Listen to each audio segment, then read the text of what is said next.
ಹಬ್ಬ ನಿಮ್ಮದು ಒಂದು ಅರ್ಥಪೂರ್ಣವಾಗಿ ಒಂದು ಕಾರ್ಯಕ್ರಮ ಮಾಡೋ ಮೂಲಕ ಆಚರಣೆ ಮಾಡ್ತೀವಿ. ಏನು ಹೇಳ್ತೀವಿ ಸರ್? ಇಲ್ಲ, ಸ್ನೇಹಿತರ ಪ್ರೀತಿಗೆ ಬೆಲೆ ಕಟ್ಟೋದಕ್ಕಾಗೋದಿಲ್ಲ. ನಾನು ಮೊದಲು ಹೇಳ್ದಂಗೆ ಹುಟ್ಟುಹಬ್ಬ ಆಚರಿಸುವಂಥ ಪದ್ಧತಿಯನ್ನು ಇಟ್ಕೊಂಡಿಲ್ಲ. ಆದರೆ ಎಲ್ಲ ಸ್ನೇಹಿತರು ಒಟ್ಟಿಗೆ ಕಾಲೇಜಲ್ಲಿ ಓದಂಥ PUCಯಿಂದ ಡಿಗ್ರಿಯಿಂದ ಅಥವಾ ಅಖಿಲ ಭಾರತೀಯ ವಿದ್ಯಾರ್ಥಿ ಪರಿಷತ್ತಲ್ಲಿ ಕೆಲಸ ಮಾಡೋದಂಥ ಎಲ್ಲ ಸ್ನೇಹಿತರು ಸಿಗ್ತಾರೆ ಅಂತ ಆದಮೇಲೆ ಒಪ್ಕೊಂಡು ಮಾಡಿದ್ವಿ. ಇವತ್ತು ಬೇರೆ ಬೇರೆ ಕ್ಷೇತ್ರದಲ್ಲಿ ಕೆಲಸ ಮಾಡ್ತಿರುವಂಥ 5 ಸಾಧಕರನ್ನ ಗುರುತಿಸಿ, ಅದು ನಾವು ವಿದ್ಯಾಗುರುಗಳಾದಂಥ ಡಾಕ್ಟರ್ HS ಮುದ್ದೇಗೌಡರು ಇರ್ಬೋದು, ಅಥವಾ ಪ್ರತಿ ದಿವಸ 3 ಹೊತ್ತು ಸರ್ಕಾರಿ ಆಸ್ಪತ್ರೆಯಲ್ಲಿ ಆಹಾರನ ನೀಡ್ತಿರುವಂಥ ಅನ್ನದಾಸೋಹನ ನಿರಂತರ ನಡೆಸ್ತಾ ಇರುವಂಥ ಮಂಗಲ ಯೋಗೇಶ್ ಅವರು ಇರ್ಬೋದು, ಶಿವಲಿಂಗೇಗೌಡರಿಗಿರ್ಬೋದು, ಈಗ ತಾನೇ ಸಾಧನೆಯ ಹಾದಿಲಿರುವಂಥ ಕುಮಾರಿ ಕೀರ್ತಿ ಅವ್ರಿಗಿರ್ಬೋದು, ಈ ರೀತಿಯವ್ರಿಗೆ ಸನ್ಮಾನ ಮಾಡೋದಕ್ಕೆ ಸಲುವಾಗಿ ಒಪ್ಕೊಂಡಿದ್ದರಿಂದ ನಾವು ಖುಷಿಯಿಂದ ಅವ್ರು ಇನ್ನಷ್ಟು ಸಾಧನೆಯನ್ನು ಮಾಡಲಿ, ಅವ್ರ ಜೊತೆಗೆ ನಾವು ಇರ್ತೀವಿ, ಇಡೀ EC ನಿಂಗರಾಜಗೌಡ ಫೌಂಡೇಶನ್ ಇರುತ್ತೆ ಅಂತ ಈ ಕಾರ್ಯಕ್ರಮನ ಮಾಡಿದ್ದೀವಿ. ಈಗ ಭಾಗವಹಿಸ್ತಿದ್ದ ಎಲ್ರಿಗೂ ನಾವು ಧನ್ಯವಾದಗಳನ್ನ ವೈಯಕ್ತಿಕ ಅರ್ಪಿಸ್ತೇವೆ. ಸರ್, ಮತ್ತೊಂದು ಕಡೆ ಮೋದಿಯವರು 12 ವರ್ಷ ಸುದೀರ್ಘ ಪ್ರಧಾನಿ ಹೆಗ್ಗಳಿಕೆ ಪಾತ್ರರಾಗಿದ್ದಾರೆ. ಅವರು ದಾಖಲೆ ಪ್ರಧಾನಮಂತ್ರಿಗಳಾಗಿ ಎಷ್ಟು ದಿವಸ ಕೆಲಸ ಮಾಡಿದ್ರು ಅನ್ನೋದು ಇಂಪಾರ್ಟೆಂಟ್ ಅಲ್ಲ.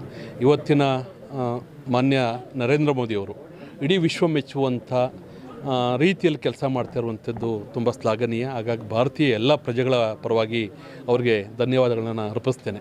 ಯಾಕೆಂದರೆ ಒಂದು ದಿವಸನೂ ವರ್ಷದಲ್ಲಿ ರಜೆ ತಗೊಳ್ಳದಂತೆ 24x7 ಅಂತ 24x7 ಅಂತ ಏನು ಹೇಳ್ತೀವಿ, ಆ ರೀತಿ ಎಲ್ಲ ಕ್ಷೇತ್ರದಲ್ಲಿ ಸಾಹಿತ್ಯ ಇರ್ಬೋದು, ಕೃಷಿ ಇರ್ಬೋದು, ವೈಜ್ಞಾನಿಕತೆ ಇರ್ಬೋದು, ಶೈಕ್ಷಣಿಕವಾಗಿರ್ಬೋದು, ಎಲ್ಲ ಕ್ಷೇತ್ರದಲ್ಲೂ ಭಾರತ ಟಾಪ್ 1ನಲ್ಲಿರಬೇಕು, ನಂಬರ್ 1ನಲ್ಲಿರಬೇಕು ಅನ್ನೋ ಕಾರಣಕ್ಕೋಸ್ಕರ ಮಾಡ್ತಾಯಿದ್ದಾರೆ. ಅದೇ ರೀತಿ ವಿದೇಶಿ ಸಂಬಂಧಗಳಿರ್ಬೋದು, ವಿದೇಶ ನೀತಿ ಇರ್ಬೋದು, ಅದೆಲ್ಲರಲ್ಲೂ ನಮ್ಮ ಭಾರತವನ್ನು ಮಂಚೂಣಿಯಲ್ಲಿ ನಿಲ್ಲಿಸಿ ಏನು ಸ್ವಾಮಿ ವಿವೇಕಾನಂದರು ಕನಸ್ಕೊಂಡಿದ್ರು ಭಾರತ ವಿಶ್ವಗುರು ಆಗಬೇಕು ಅಂತ, ಆ ನಿಟ್ಟಿನಲ್ಲಿ ಮಾನ್ಯ ನರೇಂದ್ರ ಮೋದಿಯವರು ಹಲವಾರು ಯೋಜನೆಗಳು ಹಾಕಿ ರೈತರಿಗಿರ್ಬೋದು, ಕೃಷಿಕರಿಗಿರ್ಬೋದು, ಕಾರ್ಮಿಕರಿಗಿರ್ಬೋದು, ಅಥವಾ ಬಡವರಿಗಿರ್ಬೋದು, ಎಲ್ರಿಗೂ ಮಾಡ್ತಾ ಇರುವಂಥದ್ದು ತುಂಬ ಶ್ಲಾಘನೀಯ. ಹಾಗಾಗಿ ಅವ್ರು ಕೇವಲ 12 ವರ್ಷ ಪೂರೈಸೋದಲ್ಲ, ಈ ದೇಶಕ್ಕೆ ಅವರು 25 ವರ್ಷ ಆದರೂ ಕನಿಷ್ಠ ಪ್ರಧಾನಮಂತ್ರಿಗಾಗಿದ್ದರೆ ಆಗ ನಮ್ಮ ಎಲ್ಲ ಸಂತಹ ಮಹರ್ಷಿಗಳು ಏನೇನು ನಮ್ಮ ಮಹಾಪುರುಷರು ಕನಸ್ಕೊಂಡಿದ್ದು ಈಡೇರುತ್ತೆ ಅಂತ ನಾನಾದರೂ ಭಾವಿಸ್ತೇನೆ. ಅವರಿಗೆ ವೈಯಕ್ತಿಕವಾಗಿ ಶುಭವನ್ನು ಮಾನ್ಯ ಪ್ರಧಾನಮಂತ್ರಿಯವರಿಗೆ ಮತ್ತು ಇಡೀ ತಂಡಕ್ಕೆ ನಾನು ಕೋರ್ತೇನೆ. ಕಾಂಗ್ರೆಸ್ನ ಟೀಕೆ ಇಲ್ಲ, ಟೀಕೆ ಮಾಡೋದಕ್ಕೆ ಸಲುವಾಗಿ ಟೀಕೆ ಮಾಡೋದು ಬೇರೆ. ಕಾಂಗ್ರೆಸ್ ಸರಿಯಾಗಿ ನೆಹರು ಅವರು ಇರಲಿ, ಇಂದಿರಾ ಗಾಂಧಿ ಅವರು ಇರಲಿ, ರಾಜೀವ್ ಗಾಂಧಿ ಅವರು ಇರಲಿ, ಅವರು ಸರಿಯಾಗಿ ಕೆಲಸ ಮಾಡಿದರೆ ಇವತ್ತಿನ ಮೋದಿಯವರು ಕಷ್ಟಪಟ್ಟು ಕೆಲಸ ಮಾಡೋ ಅಗತ್ಯನೇ ಇರ್ತಿರಲಿಲ್ಲ.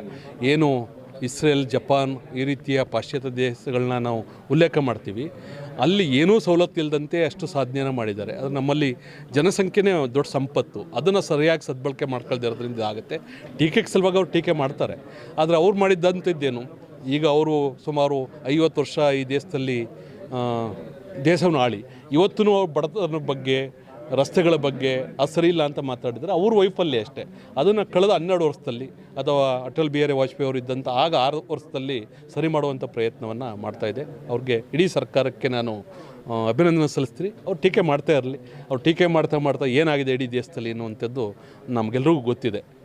ಈಗ ಸೌತ್ ಇಂಡಿಯಾಕ್ಕೆ ಮಾತ್ರ ಸೀಮಿತ ಆಗಿದ್ದಾರೆ. ಇನ್ನು ಬರುವಂಥ ಚುನಾವಣೆಗಳಲ್ಲಿ ಆ ರಾಜ್ಯಗಳು BJP ಗೆಲ್ಲುವಂಥ ಎಲ್ಲ ಆಶಾಭಾವನೆ, ವಿಶ್ವಾಸ ನಮಗಿದೆ. Thank you. Karnataka news digital ಚಾನಲನ್ನು ಈಗಲೇ ಸಬ್ಸ್ಕ್ರೈಬ್ ಮಾಡಿ. ಧನ್ಯವಾದಗಳು.